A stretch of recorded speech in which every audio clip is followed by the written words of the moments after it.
গাজায় গণহত্যা বন্ধের দাবিতে উত্তাল বাংলাদেশ, বিক্ষোভ সারা দেশে। শিক্ষার্থীদের ক্লাস পরীক্ষা বর্জন, ইসরায়েলি পণ্য নিষিদ্ধের দাবি। গাজা উপত্যকায় ইসরায়েলি দখলদার বাহিনীর গণহত্যার তীব্র নিন্দা বাংলাদেশের। ফিলিস্তিনি জনগণের প্রতি সংহতি প্রকাশ বিএনপির। ডোনাল্ড ট্রাম্পকে ডক্টর ইউনূসের চিঠি, আরোপিত শুল্ক ৩ মাস স্থগিত চায় বাংলাদেশ। বাংলাদেশের সাথে বাণিজ্যিক সম্পর্ক বাড়াতে ফিলিপাইনের আগ্রহ প্রকাশ। জুলাইয়ে প্রতিবেদন দেবে ঐক্যমত্য কমিশন, জানালেন ডক্টর আলী রিয়াজ। জাতীয় নির্বাচনের বিধিমালা তৈরি করছে ইসি। দেখছিলেন ক্রাউন সিমেন্ট সংবাদ শিরোনাম। গাজায় ইসরায়েলি বর্বরতা আর হত্যাযজ্ঞের বিরুদ্ধে ফুঁসে উঠল বাংলাদেশ। গাজা ইসরায়েলি আগ্রাসনের প্রতিবাদে রাজধানীতে বিক্ষোভ মিছিল করেন পেশাজীবী ও শিক্ষার্থীরা। রাষ্ট্রীয়ভাবে ইসরায়েলি পণ্য নিষিদ্ধ চান তারা। কেন্দ্রীয় শহীদ মিনারে জড়ো হয়ে তারা রাষ্ট্রীয়ভাবে গাজায় আহতদের চিকিৎসায় ফিলিস্তিনে যাওয়ার অভিপ্রায়ও জানান। রিপোর্ট জিয়া খানের। ফিলিস্তিনে গণহত্যার প্রতিবাদে সোচ্চার বিভিন্ন পেশাজীবী।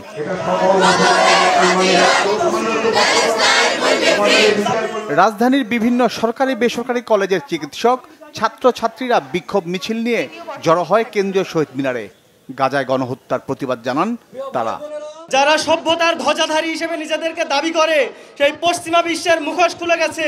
তারা আসলে সভ্যতার ধ্বজাধারী না, তারা আসলে প্রকৃত জঙ্গি। তারা এই বিশ্বকে একটা জঙ্গি বিশ্বে পরিণত করতে চায়। আমাদের মুসলিম বিশ্বের জন্য ওআইসি অথবা আমরা জাতিসংঘ যারা আসলে ভূমিকা রাখতে পারে, তাদের কাছে আমরা আমাদের এই প্রতিবাদটা পৌঁছে দিতে চাই যে তারা যাতে এই নির্মম হত্যাকাণ্ডটাকে বন্ধ করে, এবং যারা আসলে এটার সাথে জড়িত, যারা শিশু থেকে আবাল বৃদ্ধ বনিতাকে নির্মমভাবে হত্যা করছে, তাদেরকে অবশ্যই আইনের আওতায় এনে বিচারের মুখোমুখি দাঁড় করাতে হবে। নির্বিচারে সবাইকে হত্যা করা হইতেছে, এটার বিচার চাই।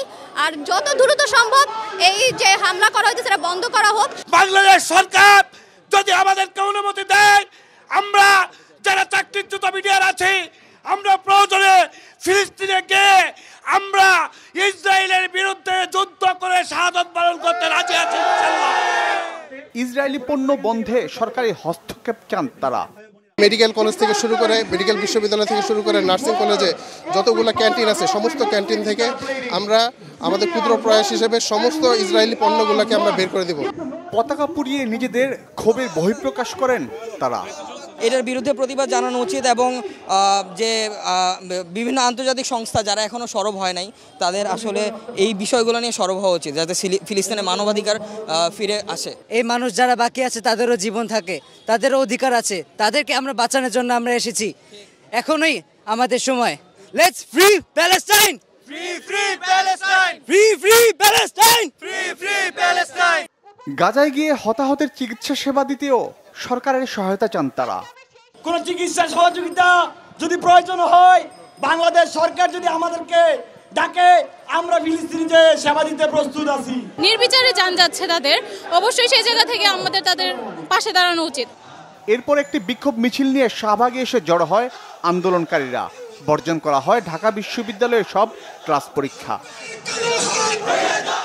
এদিকে রাজধানীর গুলশান বাড্ডায় ফিলিস্তিনে গণহত্যার প্রতিবাদে বিক্ষোভ করে বেসরকারি বিশ্ববিদ্যালয়ের শিক্ষার্থীরা।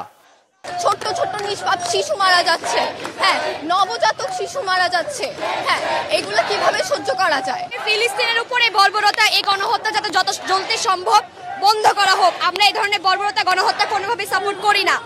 বিক্ষোভ মিছিল নিয়ে ভাটারায় মার্কিন দূতাবাসের সামনে জড়ো হয় আন্দোলনকারীরা।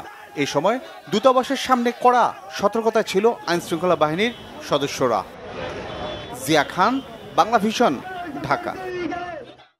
ফিলিস্তিনি ইসরায়েলি আগ্রাসনের প্রতিবাদে উত্তাল ঢাকা সহ বাংলাদেশের বিভিন্ন এলাকা। বিশ্বব্যাপী হরতালের সমর্থনে জানিয়ে ঢাকায় বিক্ষোভ করেছে রাজনৈতিক দল, শিক্ষার্থী সহ বিভিন্ন প্রতিষ্ঠান। ইসরায়েলি বর্বরতা বন্ধের দাবি সবার। বিভিন্ন শিক্ষা প্রতিষ্ঠানে বর্জন হয়েছে ক্লাস পরীক্ষা। রিপোর্ট ফররুখ বাবুর। গাজায় ইসরায়েলি বাহিনীর হামলার প্রতিবাদে এবং ফিলিস্তিনিদের প্রতি সংহতি জানিয়ে বিভিন্ন জায়গায় বিক্ষোভ করেছে বাংলাদেশের নাগরিকরা। মহাখালীতে বিক্ষোভ করেছে জামায়াতে ইসলামী। মিছিল থেকে নিন্দা জানানোর পাশাপাশি কার্যকর পদক্ষেপ নিয়েও কথা বলেন জামাত নেতারা। এই হামলা ইসরায়েলিদের জঙ্গি মনোভাবের প্রমাণ বলছেন তারা। এদিকে বিকালে শাহবাগ জাতীয় জাদুঘরের সামনে থেকে বিক্ষোভ মিছিল করেছে জাতীয় নাগরিক পার্টি এনসিপি। গাজায় শিশু হত্যার পরও মুসলিম বিশ্ব চুপ থাকায় নিন্দা জানান শিক্ষার্থীদের পার্টি এনসিপির নেতারা। শাহবাগ থেকে শুরু করে মিছিলটি শেষ হয় বাংলা মোটরে দলটির কার্যালয়ের সামনে গিয়ে। বিশ্বের গণতন্ত্রকামী যে শক্তিগুলো আছে, মানবতাবাদ পন্থী যে শক্তিগুলো আছে, তাদের পক্ষ থেকে বিশ্বের বিভিন্ন জায়গায় মানুষেরা ইসরায়েলের এই মানবতা বিরোধী অপরাধের বিরুদ্ধে তারা সোচ্চার হয়েছেন। কিন্তু তারপরে বিশ্বের কিছু শক্তি তারা এখনো পর্যন্ত ইসরায়েলের পক্ষে, ইসরায়েলের মানবতা বিরোধী অপরাধের পক্ষে তারা সাফাই দিয়ে যাচ্ছে। আমরা মনে করি বিশ্বের কোনো মানুষ ইসরায়েলের এই মানবতা বিরোধী অপরাধকে কোনোভাবেই সমর্থন করতে পারে না। পুরো জনগোষ্ঠীকে পৃথিবী থেকে নিশ্চিহ্ন করার উদ্দেশ্যে এখানে গণহত্যা পরিচালিত করছে। এখানে জেনোসাইড নিয়ে কোনো ধরনের তর্ক বিতর্ক করার কোনো সুযোগ নেই। আমরা দেখেছি পৃথিবীব্যাপী জেনোসাইড হচ্ছে কি না সেটা নিয়ে এক ধরনের তালবাহানা করছে। এই গাজার যে হত্যাকাণ্ড, এগুলাকে জেনোসাইড বলা যাবে কিনা, কিন্তু আমাদের জায়গা থেকে আমরা বলতে চাই এটা সম্পূর্ণ একটি গণহত্যা। ফিলিস্তিনে গণহত্যার প্রতিবাদে ঢাকা বিশ্ববিদ্যালয়ের টিএসসিতে ব্যতিক্রমী প্রতিবাদ জানান শিক্ষার্থীরা। গণহত্যার নায়ক ইসরায়েলি পণ্য বর্জন করার আহ্বান জানান তারা।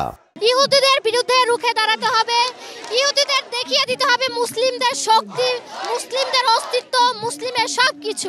গাজাবাসীর জন্য আমরা কান্না করতেছি, আমরা জানি যে তারা কত কষ্ট পাচ্ছে, বাচ্চাদের আর্তনাদ, এটা আমরা চাই না, এটা বন্ধ হোক, এখানেই শেষ হোক। এটা ফিলিস্তিনি মুসলিমরা মুক্ত না হওয়া পর্যন্ত বাংলাদেশের মুসলমানরা তাদের পাশে থাকবে ইনশাআল্লাহ।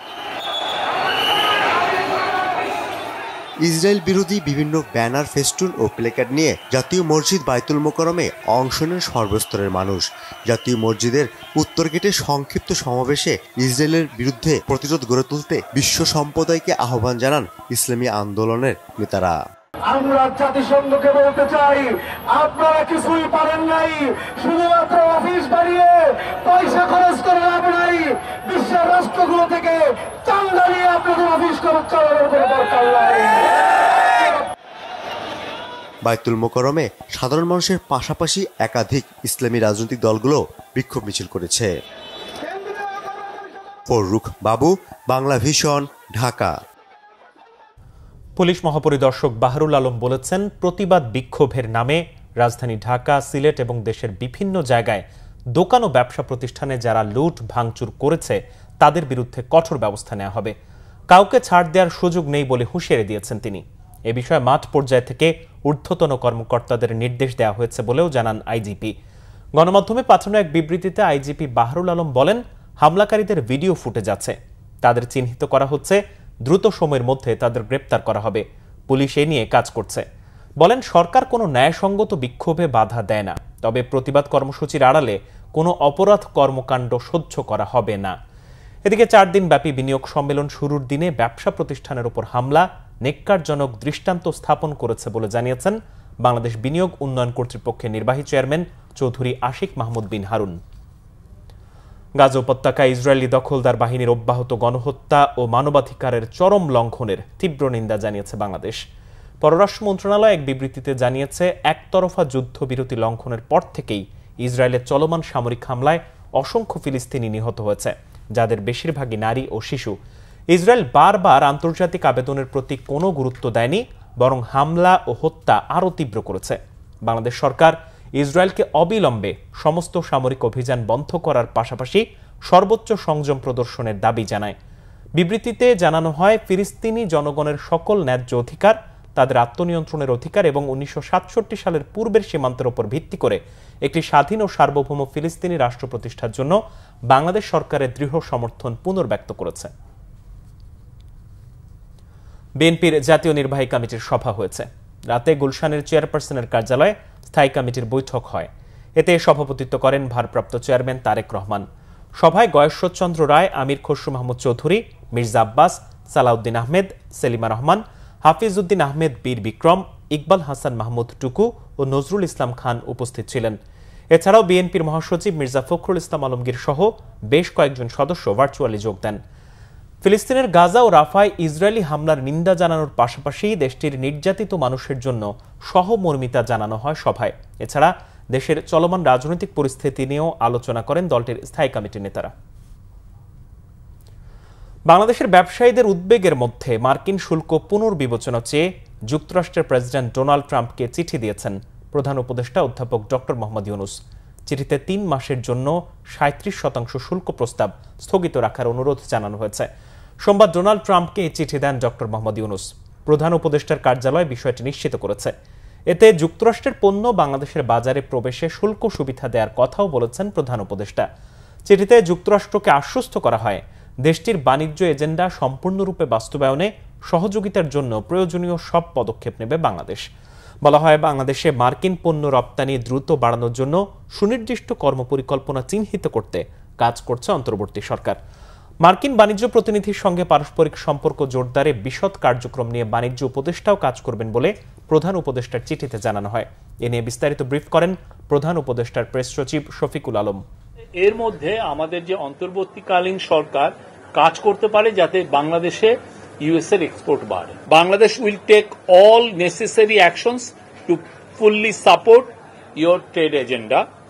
আমাদের প্রফেসর ইউনূস অ্যাসুর করেছেন ইন হিজ লেটার। আমরা যে সমস্ত মেজার নিচ্ছি সেই মেজারে ইউএসএ আমাদের মার্কেট শেয়ার, আমাদের এক্সপোর্ট মার্কেটটা আরো বেটার হবে, আরো বৃদ্ধি পাবে, কমবে না।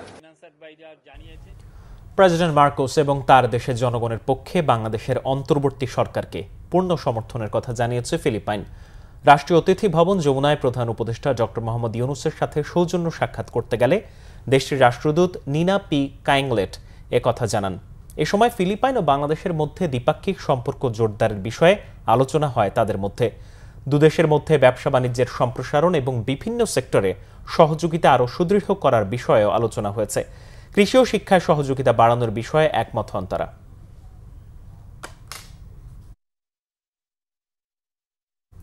মে মাসের মধ্যে রাজনৈতিক দলগুলোর সঙ্গে আলোচনা শেষে জুলাই ঐক্যমত্য কমিশন প্রতিবেদন দেবে বলে জানিয়েছেন কমিশনের সহসভাপতি অধ্যাপক ডক্টর আলী রিয়াজ। বিকেলে জাতীয় সংসদ ভবনের এমপি হোস্টেলে এবি পার্টির সঙ্গে বৈঠকের সূচনা বক্তব্যে একথা জানান তিনি। বলেন, মে মাসের মধ্যে রাজনৈতিক দলগুলোর সঙ্গে সংলাপ শেষ করতে চান তারা। এজন্য সকলের সহযোগিতা প্রত্যাশা করেন। যেসব বিষয়ে ঐক্যমত্যে পৌঁছানো সম্ভব নয় সেগুলো পরবর্তীতে আলোচনা করা হবে। বৈঠক শেষে AB party chairman Mujibur Rahman Manju বলেন, ১৬৬টি সংস্কার প্রস্তাবের মধ্যে ১০৮টি প্রস্তাবে একমত তারা। ৩২টির সাথে দ্বিমত, ২৬টা সংস্কার প্রস্তাবের সাথে আংশিক একমত পোষণ করেছেন।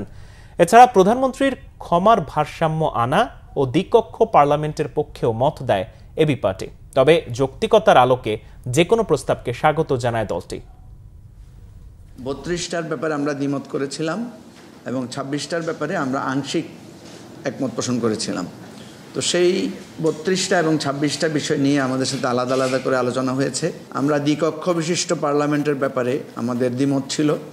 সেই জায়গায় আমাদের যে কনসার্নটা ছিল সেটা আমরা রিভিউ করেছি এবং আমরা বলেছি আমাদের কনসার্নটা যদি ওনারা অ্যাকোমোডেট করেন তাহলে দ্বিকক্ষ বিশিষ্ট পার্লামেন্টে আমাদের কোনো অসুবিধা নাই। মে মাসের প্রথম সপ্তাহের মধ্যেই আলোচনা শেষ করতে পারলে তার পরবর্তী পর্যায়ে আমরা দ্বিতীয় ধাপে প্রবেশ করব এবং সেক্ষেত্রে যে সমস্ত বিষয়ে ঐক্যমত আমরা দেখব সেগুলোর বাইরেও কিছু কিছু বিষয়ে ভিন্ন মত অবশ্যই আছে এবং কিছু কিছু ক্ষেত্রে কিছু কিছু ব্যাখ্যা বিশ্লেষণেরও প্রয়োজন আছে। সেগুলো নিয়ে আমরা দ্বিতীয় পর্যায়ের আলোচনাটা শুরু করতে পারবো আশা করছি আমরা মের দ্বিতীয় সপ্তাহের মধ্যে। জাতীয় নির্বাচনে পোস্টার ব্যবহার করা যাবে না, তবে লিফলেট ব্যবহার করা যাবে, জানিয়েছেন নির্বাচন কমিশনার মোহাম্মদ আনোয়ারুল ইসলাম সরকার। আগারগাঁওয়ের নির্বাচন ভবনে এক বৈঠক শেষে তিনি একথা জানান। এদিকে ২২টি বিষয়ে কর্মপন্থা নির্ধারণ করে অক্টোবরের মধ্যে তা বাস্তবায়নের কথা জানিয়েছে ইসি। আনোয়ারুল ইসলাম জানান, সবার জন্য সমান সুযোগ নিশ্চিত সহ প্রচারণায় পোস্টার না রাখার লক্ষ্যে জাতীয় সংসদ নির্বাচনের আচরণ বিধিমালা তৈরি করছে ইসি। আচরণ বিধিমালার খসড়া প্রায় চূড়ান্ত করা হয়েছে। এখন তা অনুমোদনের জন্য নির্বাচন কমিশনে উপস্থাপন করা হবে। জানান, কোনো ট্রাক, বাস, মোটরসাইকেল, ট্রেন বা অন্য কোনো যানবাহন নিয়ে জনসভা কিংবা মশাল নিয়ে জনসভা করা যাবে না। এছাড়া ত্রয়োদশ সংসদ নির্বাচন সামনে রেখে অংশীজনদের সঙ্গে সংলাপ, রাজনৈতিক দল ও পর্যবেক্ষক সংস্থার নিবন্ধন, আইন বিধি সংস্কার, ভোটার তালিকা ও ভোট কেন্দ্র স্থাপন সহ প্রাথমিকভাবে 22টি বিষয়ে কর্মপন্থা নির্ধারণ করেছে নির্বাচন কমিশন। এখনো আমরা অনুমোদন পাইনি, অনুমোদন পেলে পরেই আমরা এই ডিলিমিটেশনের কাজটা করব। আর যদি অনুমোদন না হয় তাহলে আপনার বিদ্যমান যে আসন বিন্যাস রয়েছে সেই আসনের ভিত্তিতে নির্বাচন অনুষ্ঠিত হবে। স্বাধীনতা কনসার্ট স্থগিত করেছে সবার আগে বাংলাদেশ ফাউন্ডেশন। ফিলিস্তিনিদের প্রতি সহমর্মিতা জানিয়ে প্রথমে 11 এপ্রিল শুক্রবারের পরিবর্তে শনিবার 12 এপ্রিল স্বাধীনতা কনসার্ট করার কথা ছিল। তবে রাতে গণমাধ্যমে পাঠানো এক বিজ্ঞপ্তিতে অনুষ্ঠানটি সাময়িক স্থগিত করা হয়েছে। মহান স্বাধীনতা দিবস সার্বজনীনভাবে উদযাপনের জন্য বাংলাদেশি শিল্পীদের অংশগ্রহণে সবার আগে বাংলাদেশ ফাউন্ডেশন আয়োজিত স্বাধীনতা কনসার্ট রাজধানী ঢাকার জাতীয় সংসদ ভবনের সামনে মানিক মিয়া অ্যাভিনিউয়ের পাশাপাশি একই দিনে বগুড়া, চট্টগ্রাম ও খুলনায় আলাদা আলাদা ভেন্যুতে হওয়ার কথা ছিল। এ বিষয়ে ডিএমপির কাছ থেকে অনুমতিও নেওয়া হয়েছিল। পরে রাতে সেই সিদ্ধান্ত পরিবর্তন করে স্বাধীনতা কনসার্ট সাময়িক স্থগিত করার কথা জানান সবার আগে বাংলাদেশ ফাউন্ডেশন। ঢাকায় শুরু হয়েছে 4 দিনের বিনিয়োগ সম্মেলন। প্রথম অধিবেশনে নতুন উদ্যোক্তাদের জন্য মূলধন সহায়তায় 8 থেকে 900 কোটি টাকার স্টার্টআপ ফান্ড গঠনের কথা জানিয়েছেন বাংলাদেশ ব্যাংকের governor doctor Ahsan H Mansur. শীঘ্রই পরিপত্র জারির মাধ্যমে এসব অর্থ বিতরণের আশ্বাস দেন তিনি। অনুষ্ঠানে বিনিয়োগ উন্নয়ন কর্তৃপক্ষের নির্বাহী chairman Chowdhury Ashik Mahmud trade licence প্রাপ্তির জটিলতা সহ বিনিয়োগের সব বাধা দূর করার ব্যাপারে আশ্বস্ত করেন। জিয়াউল হক সবুজের রিপোর্ট। বিদেশি বিনিয়োগ আকর্ষণে রাজধানীর হোটেল ইন্টারকন্টিনেন্টালে শুরু হয়েছে 4 দিনের বাংলাদেশ বিনিয়োগ সম্মেলন। 40টি দেশ থেকে আসা বিনিয়োগকারীদের অংশগ্রহণে শুরু হওয়া এই সম্মেলনের প্রথম অধিবেশন ছিল স্টার্টআপে বিনিয়োগ নিয়ে। অনুষ্ঠানে গভর্নর জানান, শুধু বাণিজ্য নয়, বিনিয়োগের জন্য এখন উপযুক্ত গন্তব্য বাংলাদেশ। এখানে বিনিয়োগ করে সহজেই মুনাফার অর্থ ফেরত নিতে পারবেন বিদেশিরা। নতুন উদ্যোক্তা তৈরিতে বিশেষ তহবিল গঠনের কথাও জানান তিনি।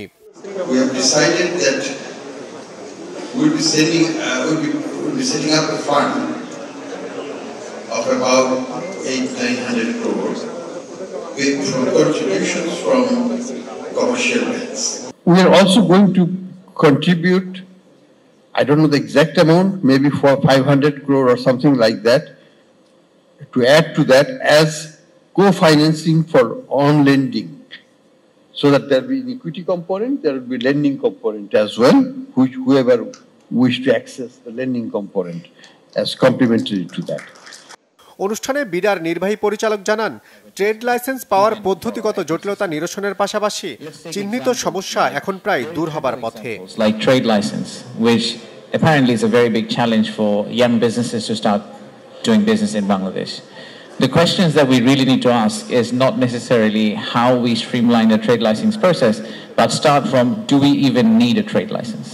And if we do need a trade license, is it like a birth certificate that we give to a company only once in their lifetime and not have them go back to the city corporation every year to renew the trade license?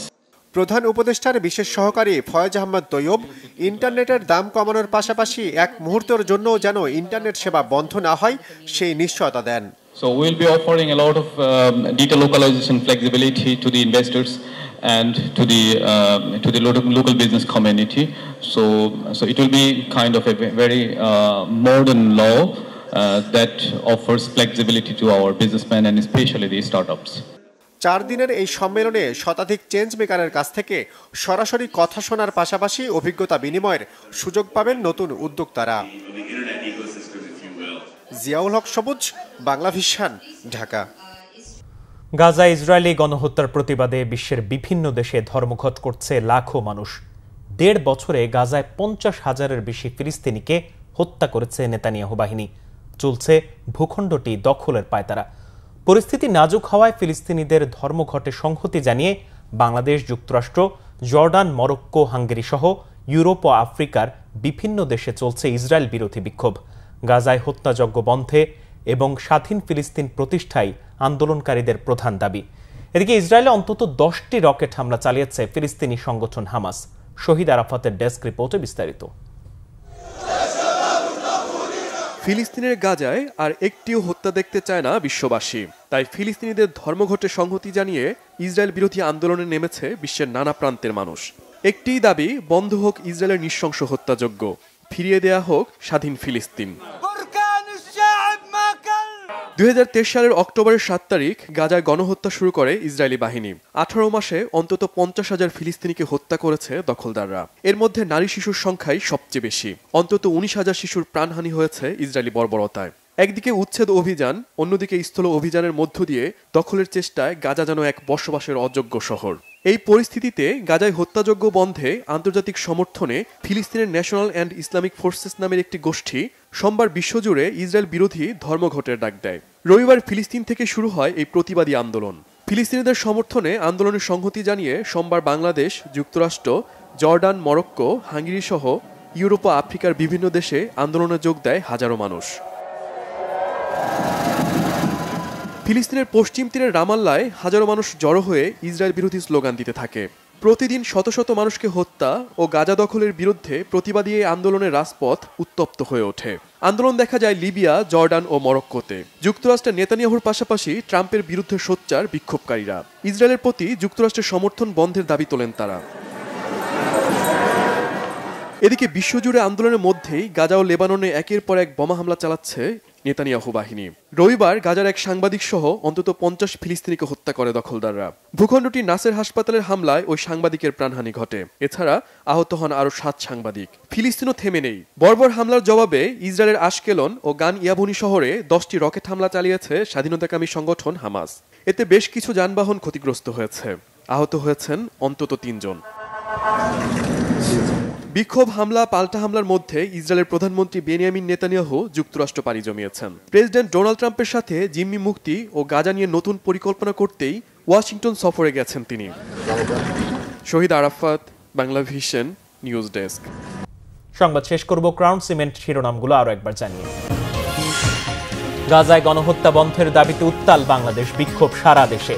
শিক্ষার্থীদের class পরীক্ষা বর্জন, Israeli পণ্য নিষিদ্ধের দাবি। গাজা উপত্যকায় Israeli দখলদার বাহিনীর গণহত্যার তীব্র নিন্দা বাংলাদেশের। ফিলিস্তিনি জনগণের প্রতি সংহতি প্রকাশ বিএনপির।